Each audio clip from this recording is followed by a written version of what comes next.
परिवार तथा जय श्री कृष्ण ग्रुप श्रीजी विला डुप्लेक्सना संयुक्त उपक्रमे वडोदराना लक्ष्मीपुरा गोत्री रोड सपनाना वावेतर हॉल खाते श्रीमद भागवत गीता कथाનું આયોજન કરવામાં આવ્યું હતું।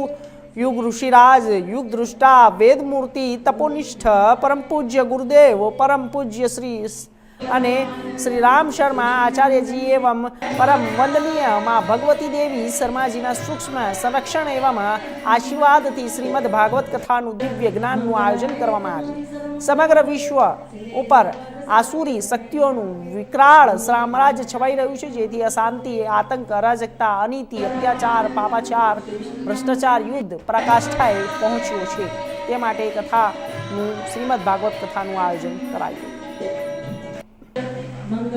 1-8 થી લઈને 7-8 ઓગસ્ટ સુધીને 7 ઓગસ્ટ સુધીને રાખવામાં આવેલ છે। કથાનો ટાઈમ છે બપોરે 1:30 વાગ્યાથી લઈને 5:30 સુધીનો છે। આ કથાનું આયોજન સમગ્ર ગાયત્રી અખિલ વિશ્વ ગાયત્રી પરિવાર અને શ્રી કૃષ્ણ જય શ્રી કૃષ્ણના ગ્રુપ તરફથી આયોજન કરવામાં આવેલું છે, જે સપનાના વાવેતર હોલમાં રાખવામાં આવેલું છે।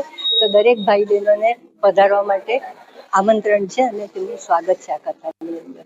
અખિલ વિશ્વ ગાયત્રી પરિવારની બહેનો અને શ્રી કૃષ્ણ ગ્રુપ આજે બધી બહેનોના સંયોગથી અદ્ભુત અલૌકિક ભવ્યથી ભવ્ય આવું શ્રીમદ ભગવત કથાનું આયોજન થયું છે। અને એ ભાગવત કથાની અંદર એટલી બધી બહેનો હર ઉલ્લાસ દ્વારા આ કાર્યની અંદર એટલી બધી પોતાના તન મન ધનથી આની અંદર શું કહે છે કે એક્ટિવ થઈ છે।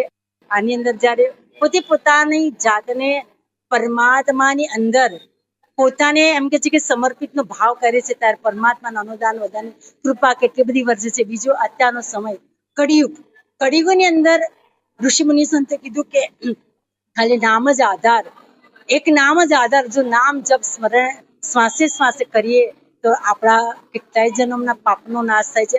અત્યારના સમયની અંદર અત્યાચાર, પાપાચાર, અનાચાર એટલું બધું વધી ગયું છે, તો માણસ જીવે તો કઈ રીતે જીવે?